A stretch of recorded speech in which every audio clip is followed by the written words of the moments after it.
Assalamualaikum warahmatullahi wabarakatuh. Allahu Akbar, Allahu Akbar, Allahu Akbar, Allahu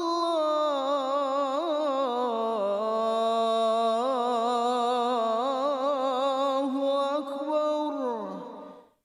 Asyhadu an la ilaha illallah.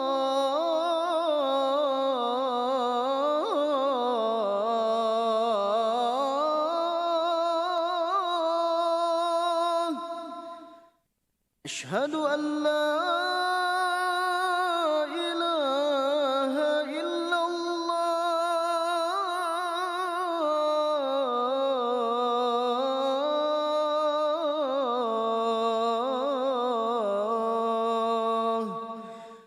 Asyhadu anna Muhammadar Rasulullah.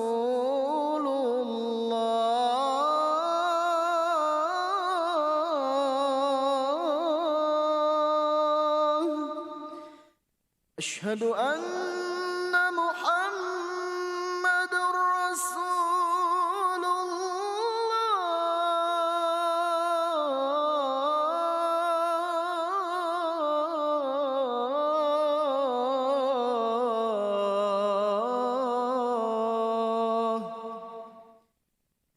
Hayya 'alas salah.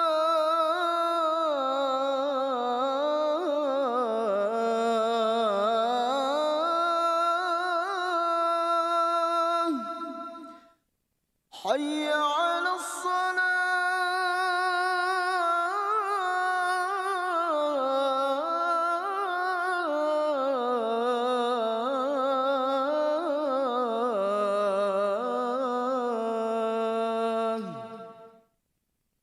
Hayya 'alal falah.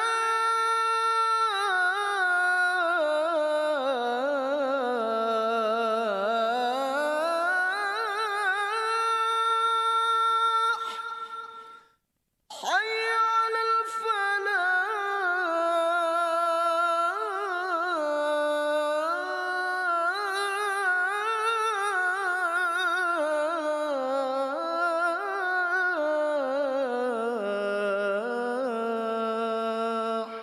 Allahu Akbar,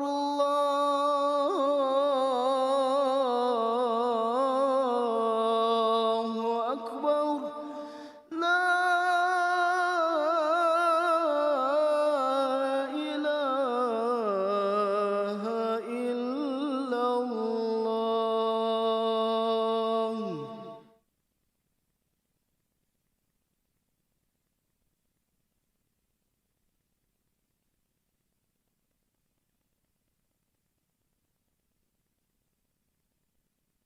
Innal hamdalillah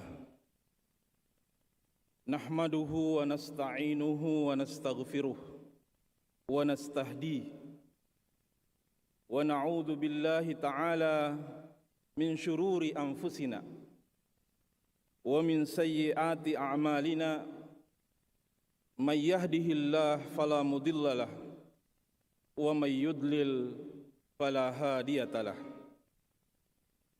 Wa ashhadu an la ilaha illallah wahdahu la syarikalah, la ilaha ghairuh wa la rabban siwah.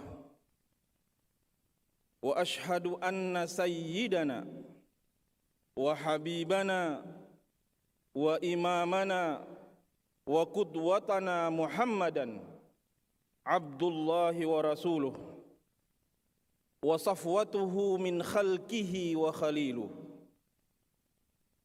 Ba'athahu Allahu bil huda wa dinil haq liyuzhirahu 'ala ad-dini kullih. Fahada ummatahu min dalal wa bassaraha min 'ama wa arsyadaha min ghayy wa tarakaha 'ala mahajjatin bayda lailuha kanahariha la yazighu anha illa halik. Allahumma salli wa sallim wa barik alaihi kullama dzakarahu dzakiruna wa ghafala an dzikrihil ghafiluna. Wa usikum ayyuhal muslimun wa nafsiyal mudnibah bitaqwallahi ta'ala haitsu qala Allah ta'ala ya ayyuhalladzina amanu taqullaha haqqa tuqatih wa la tamutunna illa wa antum muslimun. Fattaquhu ayyuhal muslimun wa ati'uhu fima amarakum bihi wa'lamu annakum mulaqu amma ba'd. Kaum muslimin jamaah salat Jumat hafizakumullah. Setiap manusia di dunia ini akan mencari rezeki yang sudah disediakan oleh Allah Subhanahu wa taala. Kata rezeki yang sudah menjadi bahasa Indonesia ini adalah merupakan kata serapan dari Al-Quran yang kita dapatkan salah satunya dalam surah Al-Baqarah ayat 60. Qad alima kullu unasim mashrabahum kulu washrabu mir rizqillah wala ta'tsaw fil ardi mufsidin. Bahkan Allah Subhanahu wa taala sesungguhnya sudah menjamin bahwa setiap makhluk yang bernyawa pasti akan mendapatkan rezekinya. Rezeki dalam makna yang luas, tidak semata-mata berupa materi.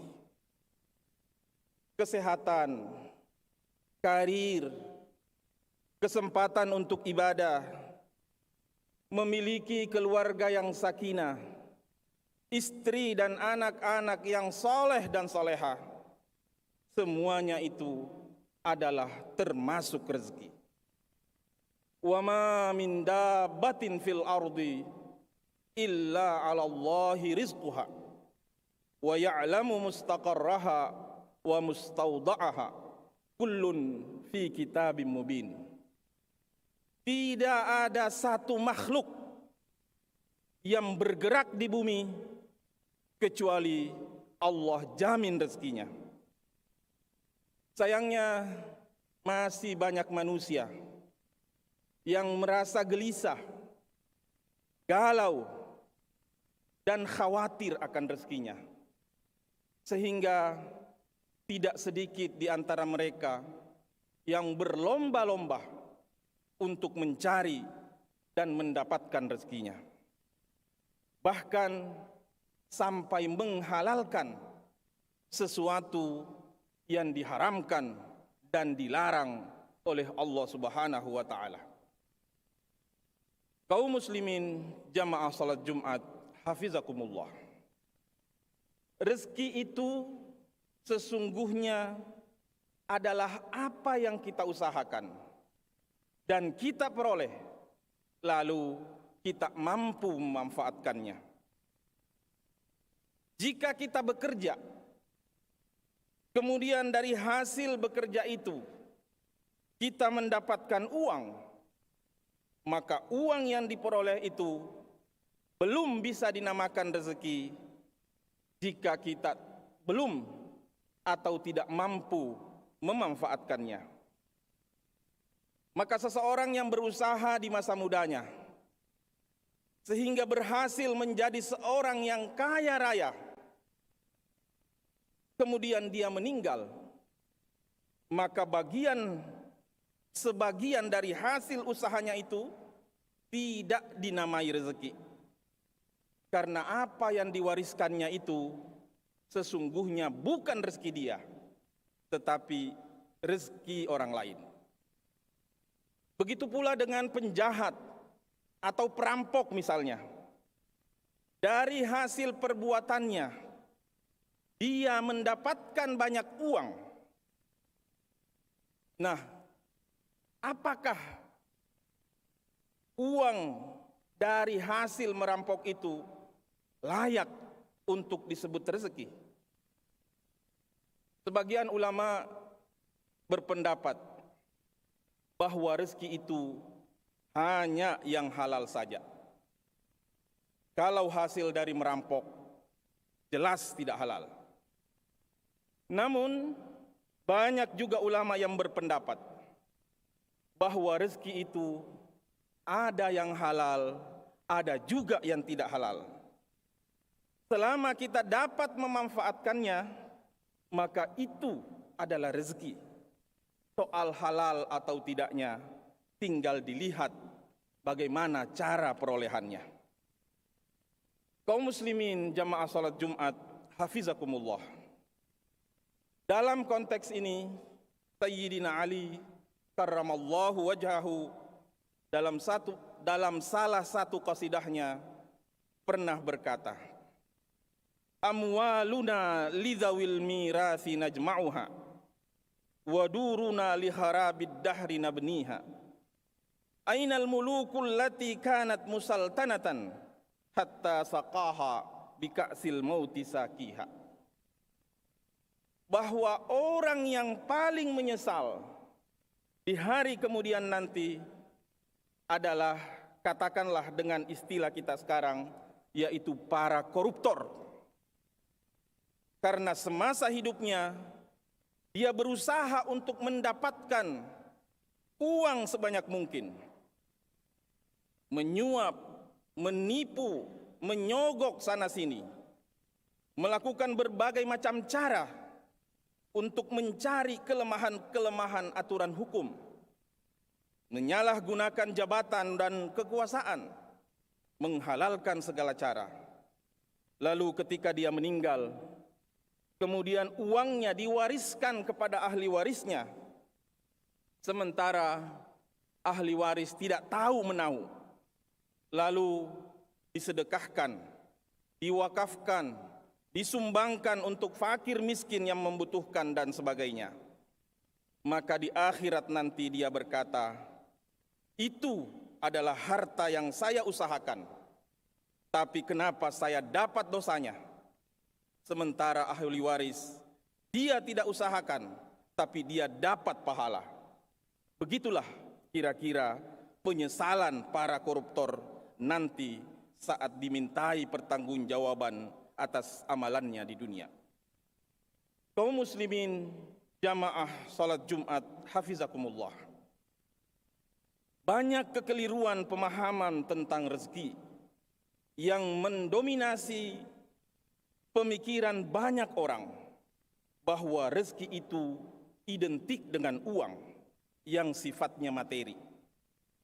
Padahal jika dikaji, rezeki itu jauh lebih luas dibandingkan materi. Di dalam Al-Quran, kata rezeki dengan berbagai jenis variannya disebut dan diulang sebanyak 123 kali. Dan ketika dikaji masing-masing, ternyata makna rezeki itu tidak hanya terbatas pada sesuatu yang sifatnya materi. Namun sampai saat ini, dan hal ini banyak dialami oleh kaum muslimin, ketika dikatakan misalnya bahwa si fulan rezekinya lagi lancar, maka yang terlintas di pikiran dan benak kita adalah bahwa si fulan itu uangnya lagi banyak. Apa yang terlintas semua adalah materi, perusahaan, uang, rumah, kendaraan, dan lain-lain. Jarang sekali kita mendengar ada yang berkata bahwa si fulan rezekinya lancar, buktinya dia rajin ke masjid, rajin ibadah, rajin menghadiri taklim dan pengajian. Sebagian kita malah mengatakan, itu kan ibadah, bukan bagian dari rezeki. Padahal sesungguhnya ini adalah rezeki juga. Ibadah itu adalah rezeki yang sifatnya non-materi. Kaum muslimin jamaah salat Jumat, hafizakumullah. Lalu apa sesungguhnya yang dimaksud dengan rezeki itu? Kata para ulama, rezeki itu adalah ata'ullah azza wa jal. Rezeki itu adalah karunia dari Allah.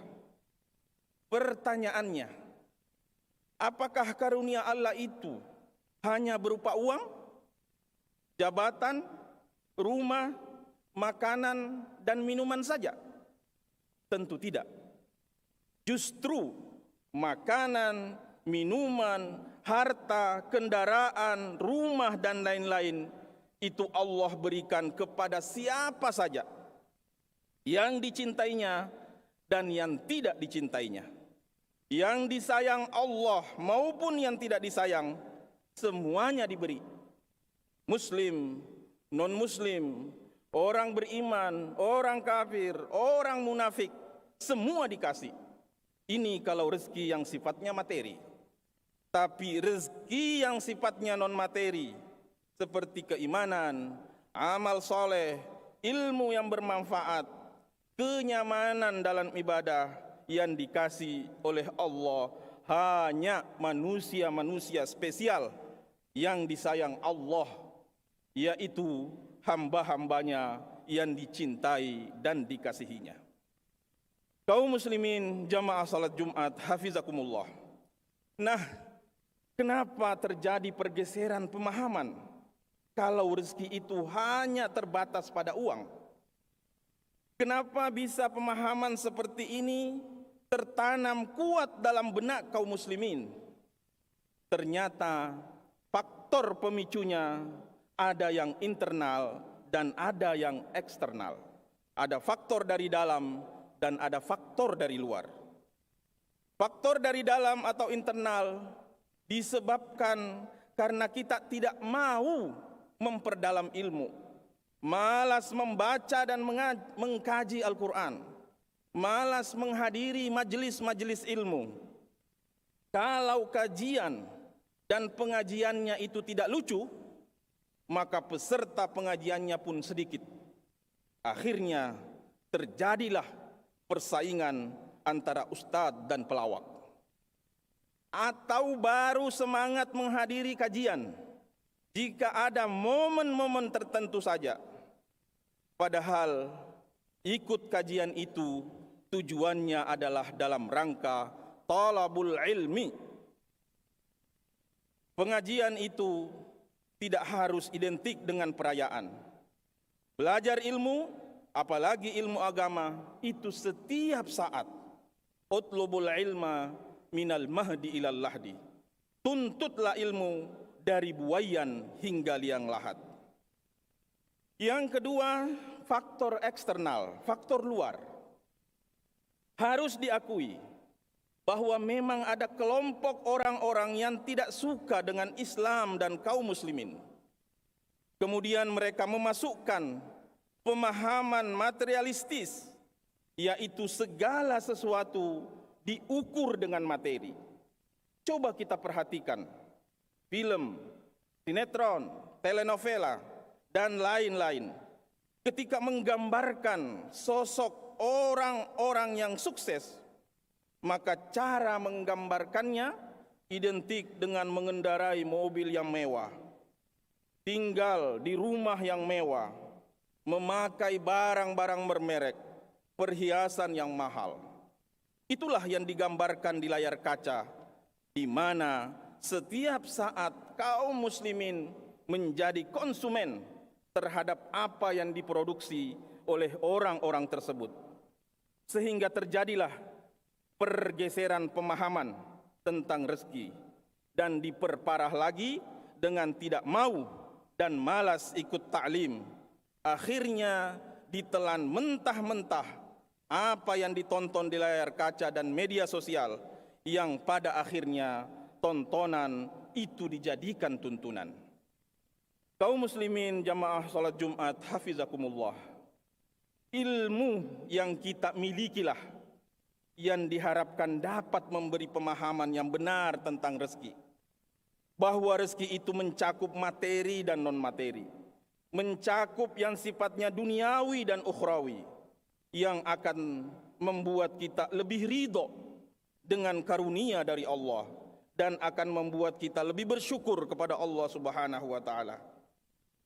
Sedangkan orang yang tidak berilmu akan memiliki pemahaman yang sempit tentang rezeki. Di kepala dan pikirannya, rezeki itu hanya uang, uang dan uang. Akibatnya, dia akan sulit bersyukur pada Allah karena segala sesuatu diukur dengan uang. Sayyidina Ali ibnu Abi Thalib karramallahu wajhah pernah berkata, "Ar-rizqu naw'an, rizqun yatlubuka wa rizqun tatlubuhu. Fa ammal ladzi yatlubuka fasawfa ya'tika walau ala du'fik.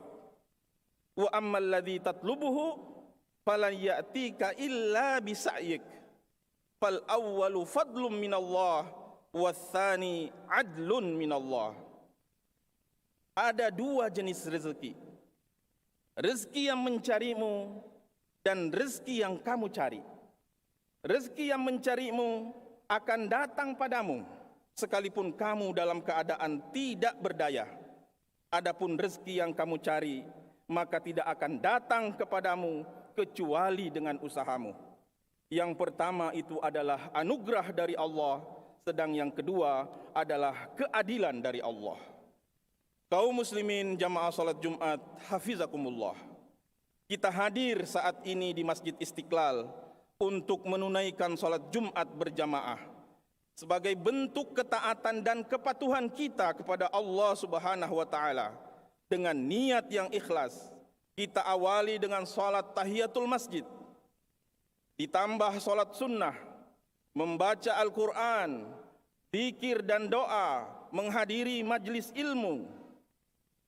Hal ini wallahi sesungguhnya adalah rezeki yang lebih mahal nilainya dari dunia dan isinya. Rasulullah sallallahu alaihi wasallam pernah bersabda, "Rak'atal fajri khairun minad dunya wa ma fiha." Salat sunnah qabliyah 2 rakaat sebelum subuh lebih baik daripada dunia seisinya. Ini baru salat sunnahnya. Bagaimana dengan salat jamaahnya? Bagaimana dengan zikir dan doanya? Bagaimana dengan sedekah Jumatnya? Bagaimana dengan baca Al-Qur'annya? Bagaimana dengan salawat dan iktikafnya? Semoga Allah Subhanahu wa taala memberikan kemudahan dan keberkahan atas rezeki yang kita ikhtiarkan. Karena itu, mari kita bersyukur sekecil apapun bentuk rezeki yang dianugerahkan Allah pada kita. Rezeki yang ada pada kita saat ini bisa jadi itu yang terbaik untuk kita, namun kita tidak menyadarinya. Dan boleh jadi rezeki yang ada pada kita yang dianggap biasa-biasa saja adalah sesungguhnya rezeki yang diidam-idamkan orang lain. Barakallahu li wa lakum fil Qur'anil azim wa nafa'ani wa iyyakum bima fihi minal ayati wadh-dhikril hakim. Aqulu qawli hadza wa astaghfirullahal azimul jalil li wa lakum wa lisairil muslimina min kulli dhanbin fastaghfiruhu innahu huwal ghafurur rahim.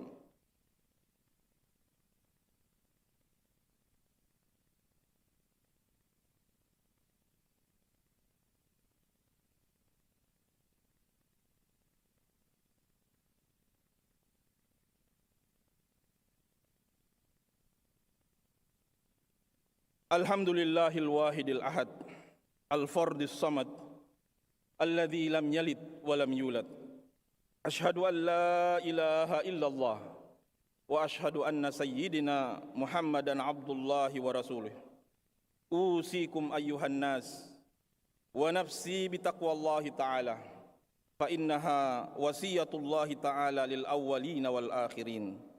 Ya ayyuhalladzina amanu in tattaqullah yaj'al lakum furqanan wa yukaffir ankum sayyi'atikum wa yaghfir lakum wallahu dzul fadlil azim.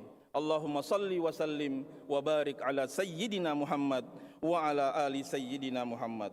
Allahumma ighfir lil muslimina wal muslimat wal mu'minina wal mu'minat الأحياء منهم والأموات إنك سميع قريب مجيب الدعوات ويا قاضي الحاجات اللهم إنا نستغفرك من كل ذنب تبنا منه ثم عدنا إليه ونستغفرك من النعم التي أنعمت بها علينا فاستعنا على معاصيك ونتوب إليك من كل عهد أهدناه لك ولم نوفي به فاللهم لا تمنع بذنوبنا فضلك ورحمتك ومغفرتك يا أرحم الراحمين إنك أنت التواب على المذنبين والرحيم للخاطئين المنيبين اللهم ارزقنا راحة البال وطمأنينة القلب وسكينة النفس اللهم أخرج حب المعاصي من قلوبنا